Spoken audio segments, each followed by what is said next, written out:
RightLinkSource.com here, and today the watch we're looking at is the very popular Rolex GMT2C.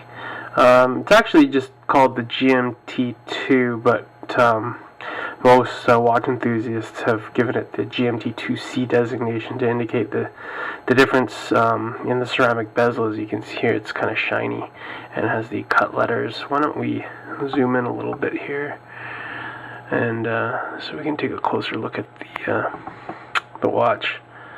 So as you can see here, the watch is it's quite nice, very shiny, a little bit more bling, I would say, than the original Rolexes, because the ceramic bezel tends to give off sort of a gunmetal-y gray reflection. As you can see here, it reflects quite a bit of light as opposed to the old aluminum metal inserts.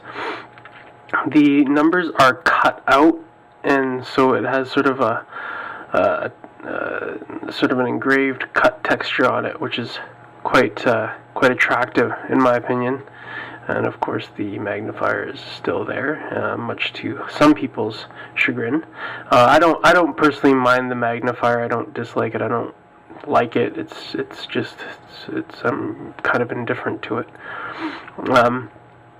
The newer GMT2 case, it has these fatter lugs to it too, which a lot of people like. And while the lugs are a bit fatter, the bracelet has a severe taper to it, which I'm not that fond of, but I kind of accepted it because the watch is quite nice. We'll do a few of the zoom shots here so you can take a look at the newer style bracelet that Rolex has done. It's quite nice, a lot better than the stamped steel bracelets that the older GMT2s had. And as you can see here, it kind of clips in and has the flip lock, but all machined now. A little crown where you lift it, just pops up, and to open it you just pull this, and this is a spring-loaded sort of lever that releases it. It's marked Rolex in here. And the micro adjustment on this one is kind of interesting. It's got one adjustment where you pop it out. You kind of pop it out of the latch there, and then you spring it out. So it goes from this length to this length. Kind of interesting. And other than that, the bracelet's very similar. Solid links throughout on this one. Zoom back out now. So the bezel has the 24 hours because the Rolex uses the GMT hand instead of having a dive bezel that you'll see quite often with most of Rolex's sports style watches. This one's fitted with the 3186 caliber 3186 movement, which is newer than the 3185.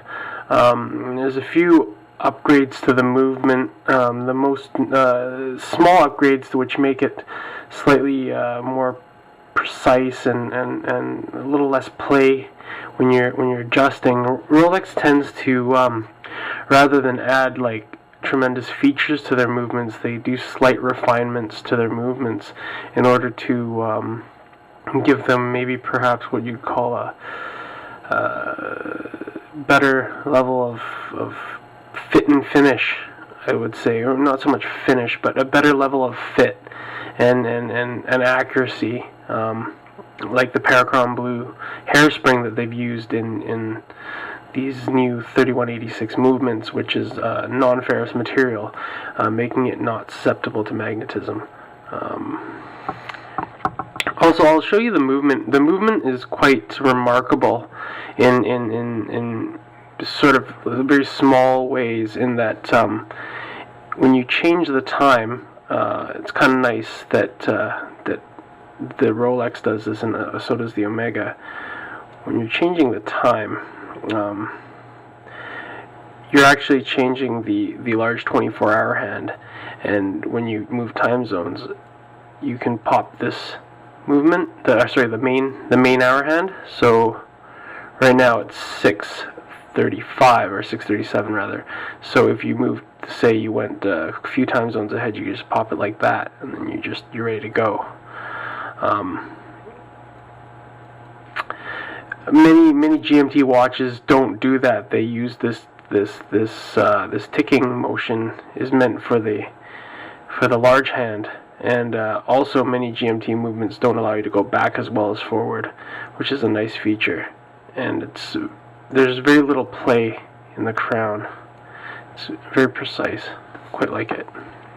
The other interesting thing about the Rolex is that when you're changing the time, the date is not a quick set date, but changes when you cross midnight. Oh, I've got to do it one more time here. See, so it changes to 15. When you go back, it changes back. So you change the date by actually turning the time, which happens to move in. It happens to move forwards as well as backwards, making it quite easy to use. Because of that, the quick set date isn't entirely necessary, though. It's sort of a sacrifice, I suppose, to have the forward and backward GMT hand in this case. So I might be talking on mass on that one. I'm not sure. I can't be sure what Rolex's reasoning for that is, but I think it's fine for what I want to use it for. I quite like it. Rolex, of course, they have their triplock crown, which has if we took a look at it earlier, why don't we just take a little bit of a zoom look at it? It's a very thick crown, a thick stem here, and you can see the O-ring there. But most of the time, most watches don't have such a wide gasket area there. Rolexes tend to have a very large one. Pop that on.